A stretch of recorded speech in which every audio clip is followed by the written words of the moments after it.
हे दुख भंजन मारुति नंदन, सुन लो मेरी पुकार, मैं विनती करता बारंबार, मैं विनती करता बारंबार। प्रिय भक्तों, क्या आप जानते हैं कि मारुति नंदन का नाम हनुमान जी कैसे पड़ा? बात उस समय की है जब हनुमान जी को बचपन का नाम मारुति नंदन था। एक दिन मारुति नंदन अपनी निंद्रा से जागने के बाद उन्हें बहुत जोर से भूख लगी। उनके पास में ही एक वृक्ष था जिस पेड़ पे एक लाल पके हुए फल लटके हुए थे। हनुमान जी उस फल को खाने के लिए निकल पड़े, लेकिन दरअसल जिस पेड़ पे पके हुए फल वो समझ रहे थे वह और कोई नहीं, सूर्य देवता थे। उस दिन अमावस्या का दिन था और राहु सूर्य पर ग्रहण लगाने वाला था, लेकिन वे सूर्य को ग्रहण लगा पाते उससे पहले ही हनुमान जी ने सूर्य को खा लिया। राहु को यह बात कुछ समझ में नहीं आया।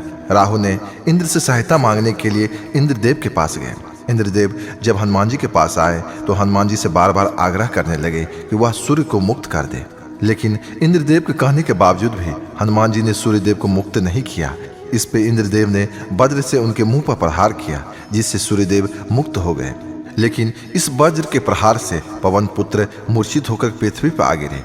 जब उनकी चोटिल चेहरे को देख करके पवन देवता को इस बात की जानकारी हुई तो पवन देव बहुत क्रोधित हुए। उन्होंने अपनी शक्ति से पूरे संसार की वायु को प्रवाह को रोक दिया, जिसके परिणाम स्वरूप पृथ्वी पर जीवों की त्राहिमाम मच गई। सारे जीव मरने लगे। बिना वायु का कोई भी चीज संभव नहीं था और इस धरती पर विनाश होने लगा। इस धरती को विनाश से रोकने के लिए सारे देवतागण पवन देव से आग्रह करने के लिए पहुंच गए। आग्रह करने लगे कि हे पवन देव, अपने क्रोध को त्याग कर इस पृथ्वी पर प्राण वायु का प्रवाह करें। सभी देवता ने पवन देव को प्रसन्न करने के लिए बाल हनुमान को पहले जैसा कर दिया जैसे हनुमान जी पहले थे। साथ ही हनुमान जी को सारे देवता ने वरदान दिया, उन्हें कोई भी परास्त नहीं कर सकता जब तक स्वयं हनुमान जी नहीं चाहेंगे, और अनेक तरह की शक्ति दी। देवताओं के वरदान से बालक हनुमान पहले से भी और ज्यादा शक्तिशाली हो गए, लेकिन वज्र के चोट से उनकी ठोंठी टेढ़ी हो गई थी, जिसके कारण उनका एक नाम हनुमान पड़ा था। प्रिय भक्तों, इस कलयुग में हनुमान जी ही एक ऐसी सहारा है जो मनुष्य के जीवन को नैया को पार कराते हैं। तो आइए इनके दिव्य मंत्र जाप का श्रवण कर लेते हैं। मंत्र कुछ इस प्रकार से है, लेकिन इससे पहले अगर आपको वीडियो अच्छा लगे तो लाइक, शेयर, कमेंट और सब्सक्राइब करना नहीं भूलिएगा। कमेंट में ओम अंजनी पुत्राय नमः लिख करके अपनी उपस्थिति जाहिर कीजिएगा। ओम अंजनी पुत्राय नमः। ओम वायुपुत्राय नमः। ओम हं हं हनुमते नमः। ओम अंजनी पुत्राय नमः। ओम वायुपुत्राय नमः। ओम हं हं हनुमते नमः। ओम अंजनी पुत्राय नमः।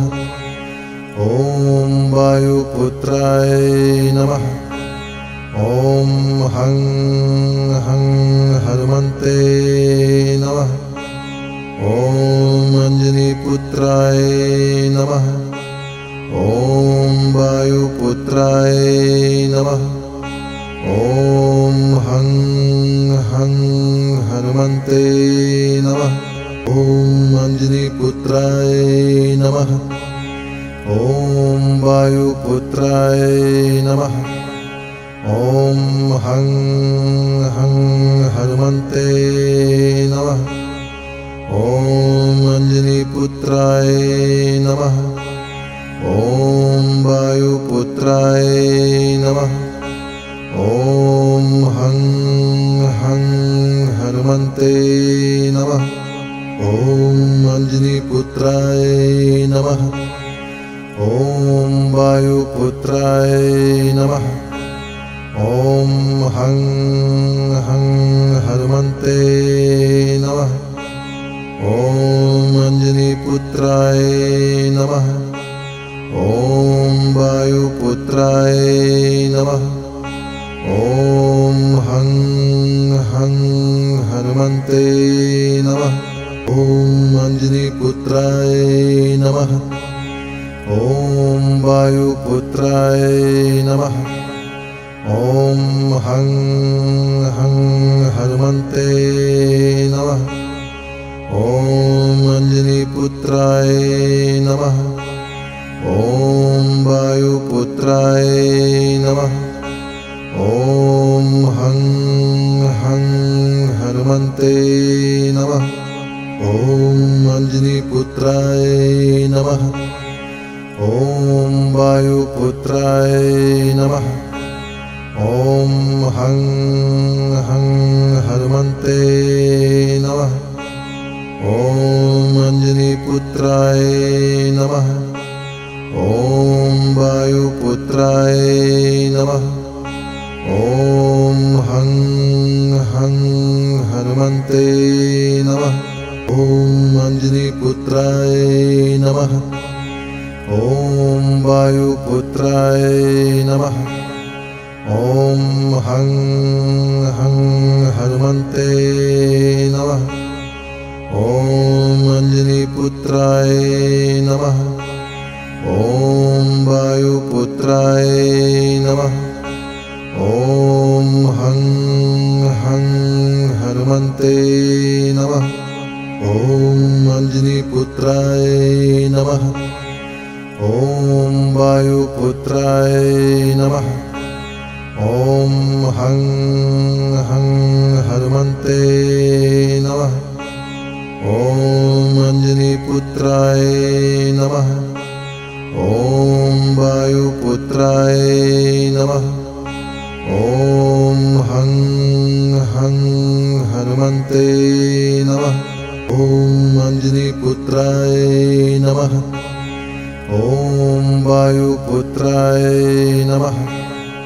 ॐ हं हं हनुमन्ते नमः। ॐ अञ्जनीपुत्राय नमः। ॐ वायुपुत्राय नमः। ॐ हं हं हनुमन्ते नमः। ॐ अञ्जनीपुत्राय नमः। ॐ वायुपुत्राय नमः।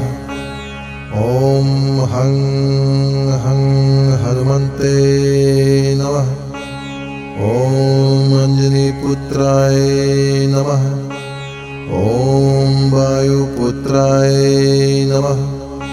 ॐ हं हं हनुमन्ते नमः। ॐ अञ्जनीपुत्राय नमः। ॐ वायुपुत्राय नमः। ॐ हं हं हनुमन्ते नमः। ॐ अञ्जनीपुत्राय नमः। ॐ वायुपुत्राय नमः। ॐ हं हं हनुमन्ते नमः। ॐ अञ्जनीपुत्राय नमः। ॐ वायुपुत्राय नमः। ॐ हं हं हनुमन्ते नमः। ॐ अञ्जनीपुत्राय नमः। ॐ वायुपुत्राय नमः। ॐ हं हं हनुमन्ते नमः। ॐ अञ्जनीपुत्राय नमः। ॐ वायुपुत्राय नमः। ॐ हं हं हनुमन्ते नमः। ॐ अञ्जनीपुत्राय नमः। ॐ वायुपुत्राय नमः। ॐ हं हं हनुमन्ते नमः। ॐ अञ्जनीपुत्राय नमः। ॐ वायुपुत्राय नमः। ॐ हं हं हनुमन्ते नमः। ॐ अञ्जनीपुत्राय नमः। ॐ वायुपुत्राय नमः। ॐ हं हं हनुमन्ते नमः। ॐ अञ्जनीपुत्राय नमः। ॐ वायुपुत्राय नमः। ॐ हं हं हनुमन्ते नमः। ॐ अञ्जनीपुत्राय नमः। ॐ वायुपुत्राय नमः। ॐ हं हं हनुमन्ते नमः। ॐ अञ्जनीपुत्राय नमः। ॐ वायुपुत्राय नमः। ॐ हं हं हनुमन्ते नमः। ॐ अञ्जनीपुत्राय नमः। ॐ वायुपुत्राय नमः। ॐ हं हं हनुमन्ते नमः। ॐ अञ्जनीपुत्राय नमः। ॐ वायुपुत्राय नमः। ॐ हं हं हनुमन्ते नमः। ॐ अञ्जनीपुत्राय नमः। ॐ वायुपुत्राय नमः। ॐ हं हं हनुमन्ते नमः। ॐ अञ्जनीपुत्राय नमः। ॐ वायुपुत्राय नमः। ॐ हं हं हनुमन्ते नमः। ॐ अञ्जनीपुत्राय नमः। ॐ वायुपुत्राय नमः। ॐ हं हं हनुमन्ते नमः। ॐ अञ्जनीपुत्राय नमः। ॐ वायुपुत्राय नमः। ॐ हं हं हनुमन्ते नमः। ॐ अञ्जनीपुत्राय नमः। ॐ वायुपुत्राय नमः। ॐ हं हं हनुमन्ते नमः। ॐ अञ्जनीपुत्राय नमः।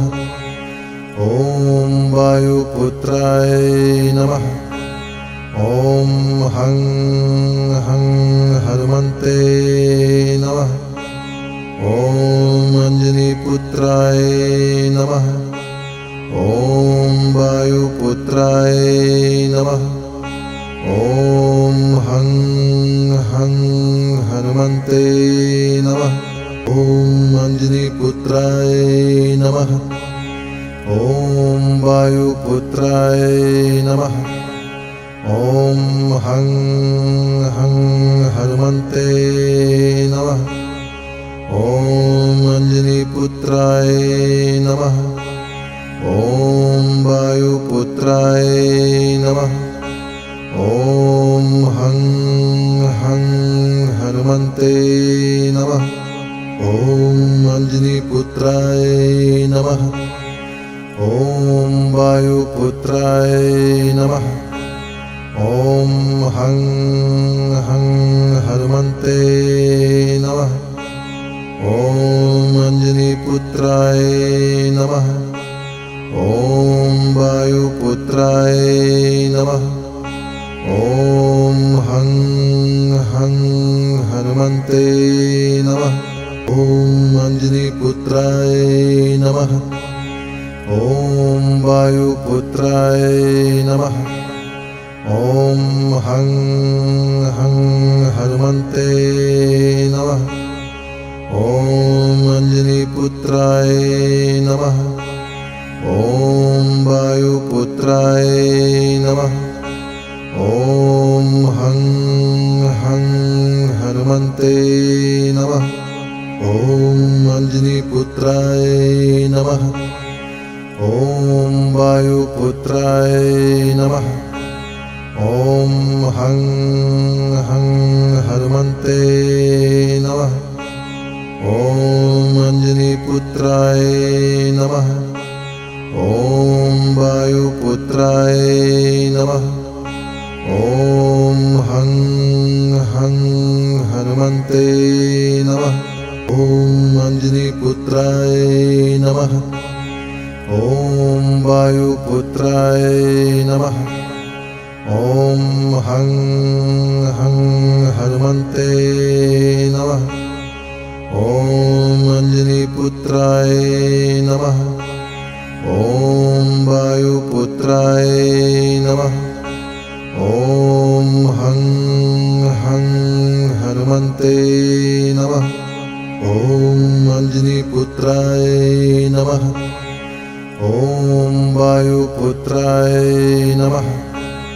ॐ हं हं हनुमन्ते नमः। ॐ अञ्जनीपुत्राय नमः। ॐ वायुपुत्राय नमः। ॐ हं हं हनुमन्ते नमः। ॐ अञ्जनीपुत्राय नमः। ॐ वायुपुत्राय नमः। ॐ हं हं हनुमन्ते नमः। ॐ अञ्जनीपुत्राय नमः। ॐ वायुपुत्राय नमः। ॐ हं हं हनुमन्ते नमः। ॐ अञ्जनीपुत्राय नमः। ॐ वायुपुत्राय नमः। ॐ हं हं हनुमन्ते नमः। ॐ अञ्जनीपुत्राय नमः। ॐ वायुपुत्राय नमः। ॐ हं हं हनुमन्ते नमः। ॐ अञ्जनीपुत्राय नमः। ॐ वायुपुत्राय नमः। ॐ हं हं हनुमन्ते नमः।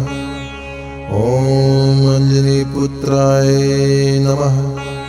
ॐ वायुपुत्राय नमः। ॐ हं हं हनुमन्ते नमः। ॐ अञ्जनीपुत्राय नमः। ॐ वायुपुत्राय नमः।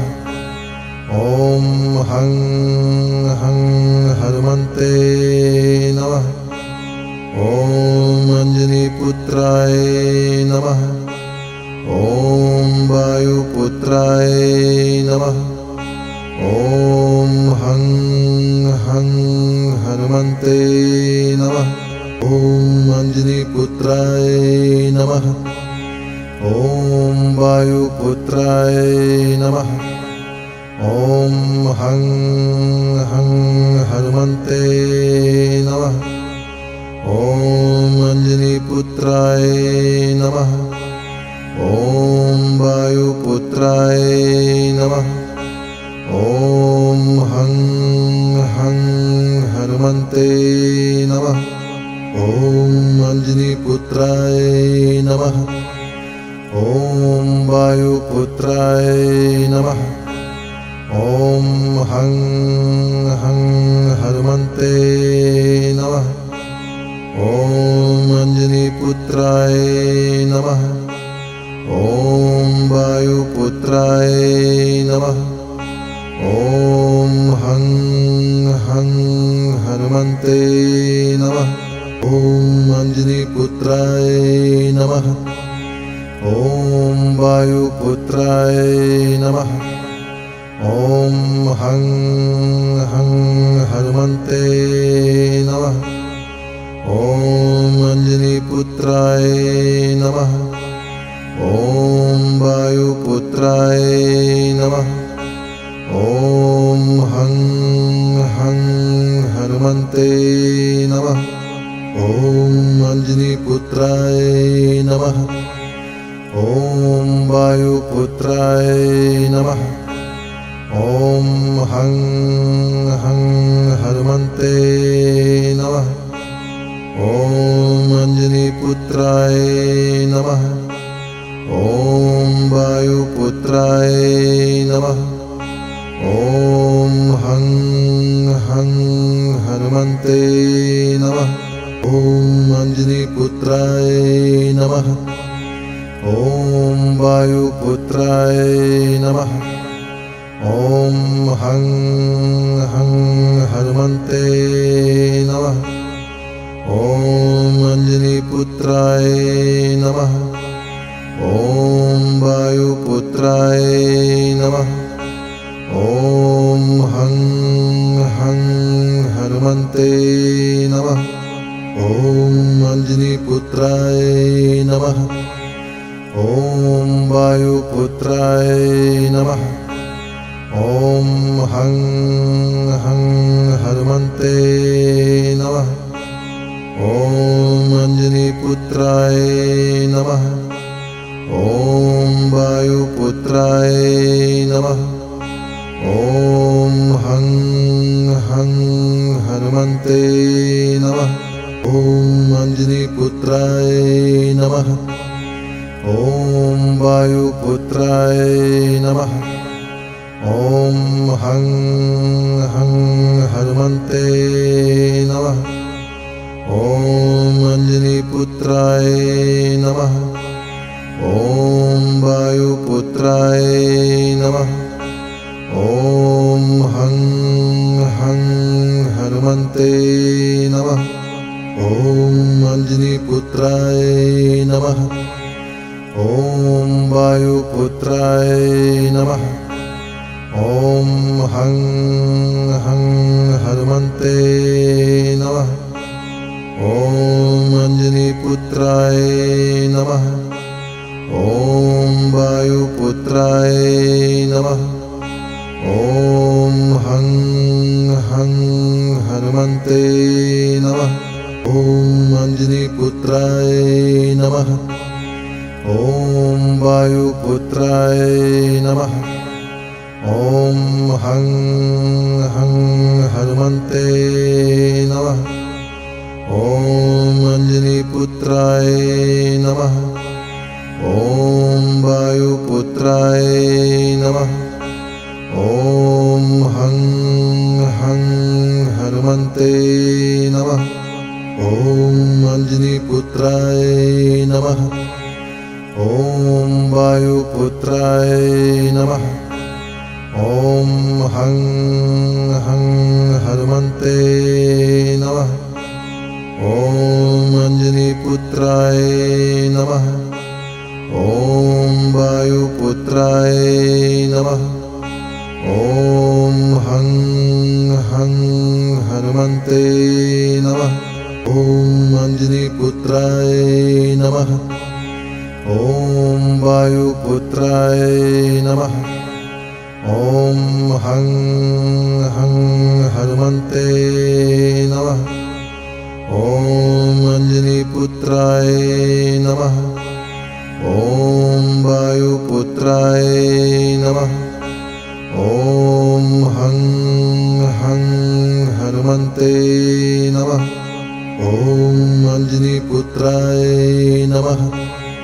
ॐ वायुपुत्राय नमः। ॐ हं हं हनुमन्ते नमः। ॐ अञ्जनीपुत्राय नमः। ॐ वायुपुत्राय नमः। ॐ हं हं हनुमन्ते नमः। ॐ अञ्जनीपुत्राय नमः। ॐ वायुपुत्राय नमः। ॐ हं हं हनुमन्ते नमः। ॐ अञ्जनीपुत्राय नमः। ॐ वायुपुत्राय नमः। ॐ हं हं हनुमन्ते नमः। ॐ अञ्जनीपुत्राय नमः। ॐ वायुपुत्राय नमः। ॐ हं हं हनुमन्ते नमः। ॐ अञ्जनीपुत्राय नमः। ॐ वायुपुत्राय नमः। ॐ हं हं हनुमन्ते नमः।